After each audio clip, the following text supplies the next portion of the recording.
This is Middle Class Matt from don'tbuythehype.blogspot.com, and I am the sports genius, talking about USA basketball. Haven't done a blog about the last two games, which were beatdowns of Argentina and beatdowns of Australia. Decent young team with some decent young guards. The U.S. seems to be like a team that runs the football.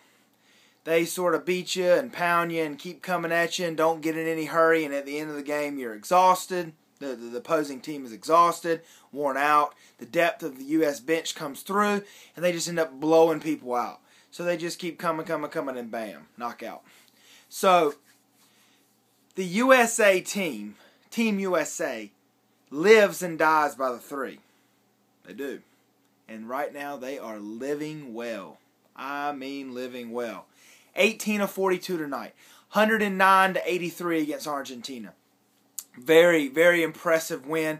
They've blown out. This is a team that at first I was like, I don't know that they're as good as the 92 team. Still don't. But I don't know. And they're talking about how great they are and how good they are. And they're so stacked. And I'm like, I don't buy the hype. And then a few games into the Olympics, I'm like, I buy the hype. They're that good. I mean, it's unbelievable. They have 6 of the top 10 scores in the NBA. They have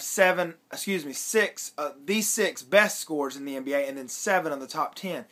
Other teams either have one player, or most of them have no players that create really nightmare matchups. When the USA has 4 or 5 guys that do it. LeBron James, nightmare.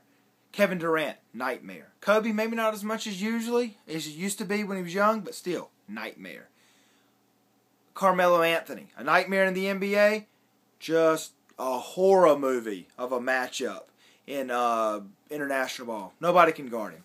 And even like a player like Kevin Love, tough matchup with all his skills. This is a guy in the NBA that puts up video game numbers. 26 points, like 15 rebounds. Who does that? That's video game numbers. I mean, this is an incredible team, and that's why I'm always real hard on the USA team. Wasn't buying the hype. I never doubted they would win a gold medal. I say that in my past blogs. Go look at them. Never doubted they'd probably win every game. I'm just thinking, a team with this many players, when you go against guys that would be sitting on the bench, like the NBA players for the Team USA are starters, and they go play guys that are sitting on the bench and maybe have 1 or 2 starters. I'm like, don't beat them by 2 points. And they're saying, we won't, as long as we win no, blow them out. Don't worry about just winning, blow them out. And they have said that they're all about just winning. Like I said, playing possum, going there, they want to knock people out. And they're doing it.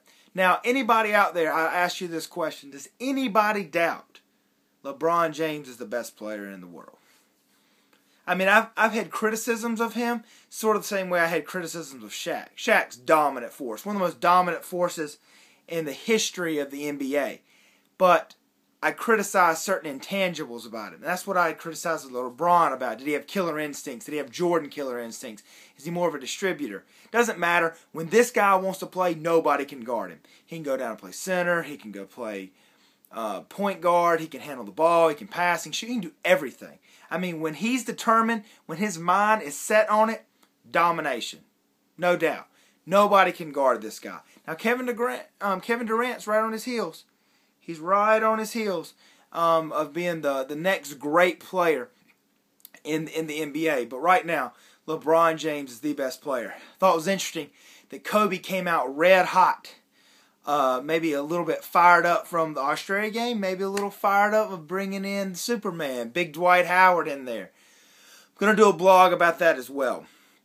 So Team USA was very impressive. Argentina's old. They just don't have the same team they used to. Scola's still a player. They say 6'9", but skills, but he looks 6'10". He's big. And Ginobili, and he's the only one on their team, only one on Argentina's team that might cause matchup problems. Ginobili's not really a player to do that anymore. He's good.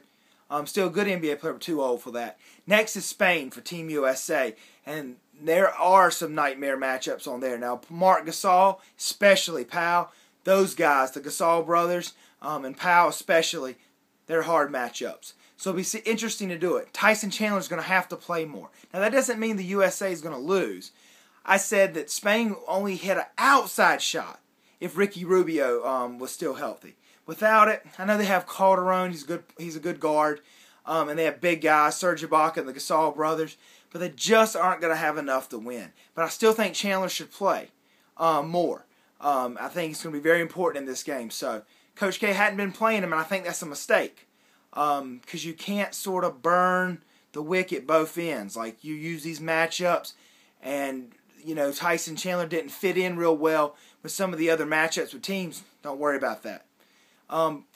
Team USA has really taken on Coach K's identity. Talk about in Lithuania, and they really exposed those weaknesses. But bombing the threes, playing defense, it's got his mark all over it, and Team USA is handling the competition with no problem. I will talk to you again, Middle Class Matt from Don't Buy the Hype, after the Spain game. Go Team USA.